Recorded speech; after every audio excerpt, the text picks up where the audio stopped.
చంద్రబాబు నాయుడు గారి హృదయ సామ్రాజ్య విజేత, కునారిల్లిపోతున్న హైందవ సామ్రాజ్య విస్తరణను అరికట్టలేకపోతున్నటువంటి పరిస్థితులలో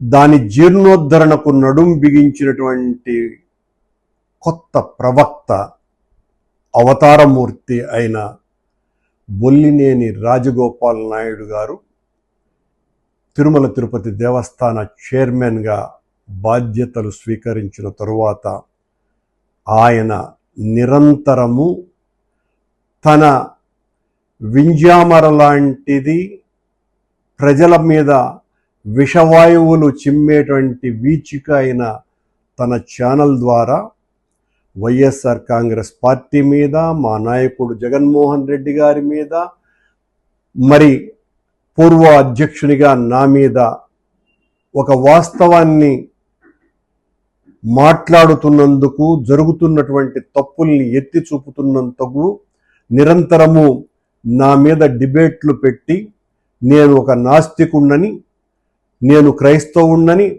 నేను అవినీతిపరుణ్ణని, టీడీఆర్ బాండ్లలో 1000 కోట్లు కొట్టేసినాడనని ఇలా రకరకాలుగా మాట్లాడుతూ తన వందిగామతులైనటువంటి వందిమాగతులతో మాట్లాడిస్తూ చాలా జబ్బలు జరుపుకుంటున్నటువంటి బిఆర్ నాయుడు గారికి,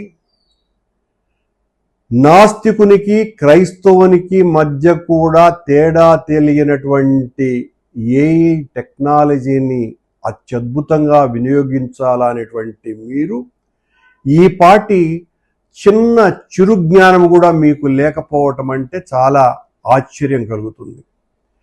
మీరు అధికారంలోకి వచ్చి 15 నెలలుగా వస్తుంది.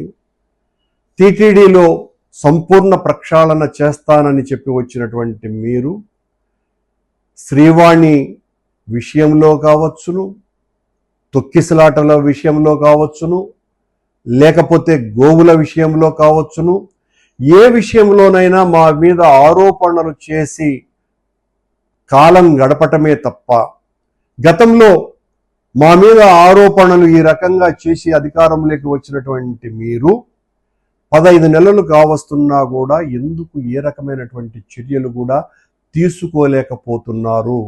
కాలయాపనే ఎందుకు చేయగలుగుతున్నారు? మా మీద మీరు చేసినటువంటి అభాండాలన్నీ కూడా అబద్ధాలు కాబట్టి మిమ్మల్ని మోసే మీ భజన రాయుళ్లతో నిరంతరం నన్ను తిట్టించటమే తప్ప మీరు చేసినటువంటి ఒక మంచి పని చెప్పండి. బొల్లినేని రాజగోపాల్ నాయుడు గారు ఒక కొత్త ప్రవక్తలాగా ఆవిర్భవించినారు కదా, మీరు చేసినటువంటిది ఏంటి? ఈ మీరు అధికారంలోకి వచ్చిన తర్వాత ఒక్క మంచి కార్యక్రమమైనా చెప్పారా, చేశారా? శ్రీవాణిని రద్దు చేస్తాను అని వీర ప్రగల్భాలు పలికినారు.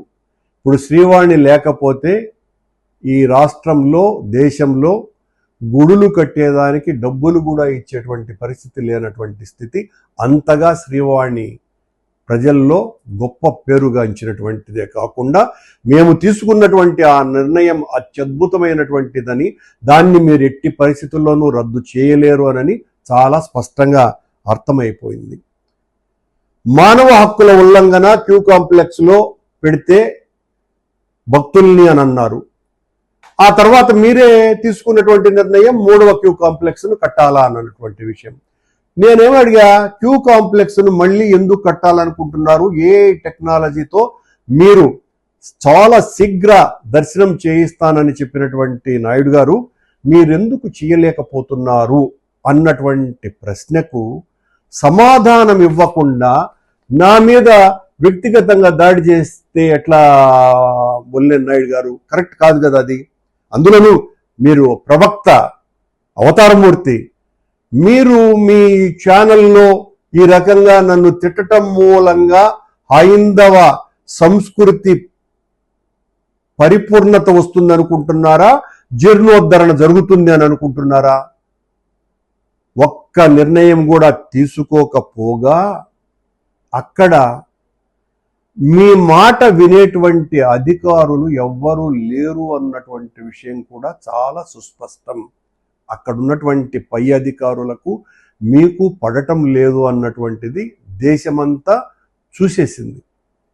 కనుక మీరేం చేస్తున్నారు? ప్రచారం కోసమని పత్రికా సమావేశాలలోనో లేకపోతే మీ ఛానల్ ద్వారానో మిమ్మల్ని ప్రశ్నిస్తే భరించలేనటువంటి స్థితికి చేరుకుంటున్నారు. మీరు మఠాలకు ఈ రకమైనటువంటి నోటీసులు ఇవ్వటం తప్పు, మఠాలను అవమానించటమే అని నేను మాట్లాడితే మీ భజన వాళ్ళు ఏమని మాట్లాడుతున్నారంటే, పాకిస్తాన్ బార్డర్లో తీవ్రవాదులు వస్తున్నారు కనుక భద్రతా చర్యలలో భాగంగా హైందవ ధర్మ పరిరక్షణ కోసమని కొండ మీద భద్రతా చర్యలలో భాగంగా మఠాలకు నోటీసులు ఇవ్వటం జరిగింది అని అంటున్నారు. అంటే మఠాధిపతుల్ని ముఠాధిపతులు అనుకుంటున్నారా బిఆర్ నాయుడు గారు, మీ పాలక మండలి? వాళ్ళు మోసేటువంటి కమండలంలో ఏమైనా రసాయనిక పదార్థాలు ఉన్నాయని అనుకుంటున్నారా? వాళ్ళ భుజాన వేలేటువంటి ఆ సంచిలో బాంబులు వేసుకొని తిరుగుతారనే భావన మీలో ఉందా?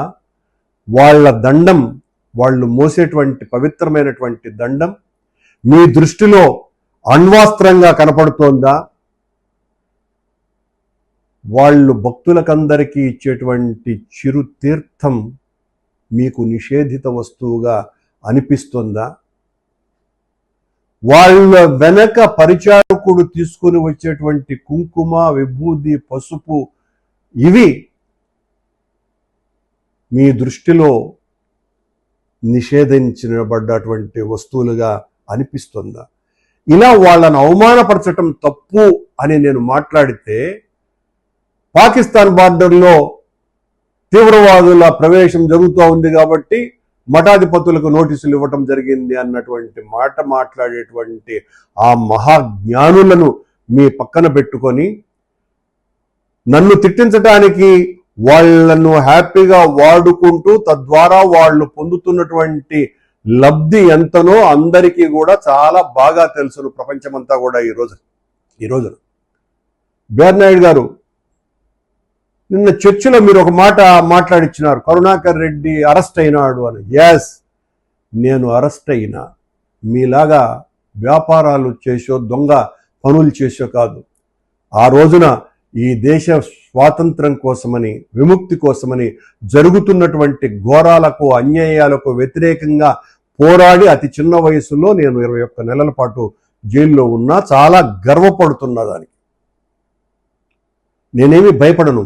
మీరు నా మీద చర్య తీసుకుంటారనో, నా మీద చాలా తీవ్రమైన వ్యక్తిత్వ హననం చేసి నేను భయపడతానో అనుకుంటే చాలా తప్పు. మీరు ఎంతగా నన్ను నిర్బంధానికి గురి చేసి నాకు మానసికమైనటువంటి ఒత్తిడి కలిగించాలన్నటువంటి ప్రయత్నం చేస్తే అంతకంటే ఎక్కువగా నేను మాట్లాడటం జరుగుతుంది, ప్రశ్నించటం జరుగుతుంది. ప్రజలకు ఒక బాధ్యత కలిగినటువంటి మనిషిగా, సామాజిక పరిజ్ఞానం ఉన్నటువంటి వ్యక్తిగా నేను నిరంతరం జరిగే తప్పుల్ని ప్రశ్నిస్తూనే ఉంటాను బిఆర్ నాయుడు గారు. అలాగే మీ స్థానం అక్కడ దఫేదార్కి ఎక్కువ, జూనియర్ అసిస్టెంట్కు తక్కువ అని అందరూ అనుకుంటున్నారు టీటీడీలో. మీరేమో మీ స్థానాన్ని గమనించకుండా మీరు మా మీద పడితే ఎట్లా స్వామి? నాకు అర్థం కాల. మీ స్థాయి అది అని టీటీడీలో అందరూ అనుకుంటున్నారు. మీ మాట ఒక్క అధికారన్నా వింటున్నాడా? ఒకే ఒక్క విషయంలో విన్నారని నేను విన్నా. అది కూడా ఏందిరంటే, నిన్న పవన్ కళ్యాణ్ గారు మొదటిసారి ఆయన కొండకు వచ్చినప్పుడు, గవర్నమెంట్లోకి వచ్చిన తర్వాత ఆయనకు అత్యంత ప్రీతిపాత్రుడైనటువంటి బాలాజీ దీక్షితులు అనేటువంటి శ్రీనివాస మంగాపురంలో ఉన్నటువంటి అర్చకుడు ఆయనతో పాటు దర్శనానికి వచ్చాడని. ఆ అర్చకుడు డ్యూటీలో లేడు, యాక్చువల్గా ఆ రోజున లీవ్ పెట్టాడు. సాక్షాత్తు డిప్యూటీ సీఎం గారే ఆయన కోటాలో ఆ టికెట్ బాలాజీ దీక్షితులకు కొని ఆ దర్శనానికి వచ్చినారు. ఆయన మీద మెమో ఇప్పించగలిగినారు మీరు. అలాగే చీర్ల కిరణ్ అనేటువంటి పవన్ కళ్యాణ్కు సంబంధించిన సామాజిక వర్గీయుడి మీద కూడా మీరు ఇదే రకమైనటువంటి మెమో ఇప్పించగలిగినారు. అంటే ఆయన సామాజిక వర్గం కాబట్టి. ఎందుకు ఈ పని చేసినారు అని అంటే, అందరూ అనుకుంటున్నటువంటి విషయము, ఆ రోజున తొక్కిసలాట జరిగిన రోజున, వైకుంఠ ఏకాదశి రోజున మిమ్మల్ని ప్రజలకందరికీ కూడా బహిరంగ క్షమాపణ చెప్పమన్నాడు పవన్ కళ్యాణ్ అన్నటువంటి కోపంతో, కసితో రగిలిపోయి ప్రతీకారేచ్ఛగా ఈ రోజున బాలాజీ దీక్షితుల్ని మీరు వేటు వేసినారు అని అందరూ అనుకుంటున్న విషయం. ఇందులో ఈ ఒక్క విషయంలో మీరు సక్సెస్ అయినారు అని అనుకుంటున్నారు. ఇది మీ కథ. అయా, ఏ టెక్నాలజీ, ఈ చాట్ పిఏటి, జీపీటీ వీటిల గురించి మాట్లాడేటువంటి మీరు ఏ రకంగా శ్రీవారి దర్శనం చేయించాలని అనుకుంటున్నారు?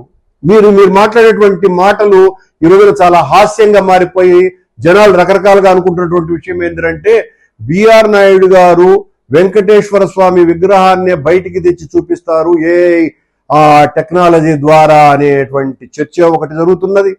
అలాగే ఈ స్వామి అంటే ఈ ప్రవక్తకి ఉన్నటువంటి అసామాన్యమైనటువంటి భక్తి పారవశ్యతతో దైవ దర్శనానికి వచ్చేటువంటి భక్తులకి లడ్డూ ప్రసాదం మాత్రమే కాకుండా అదనంగా పీచు మిఠాయి, అలాగే పాప్కార్న్ కూడా ఇస్తారు.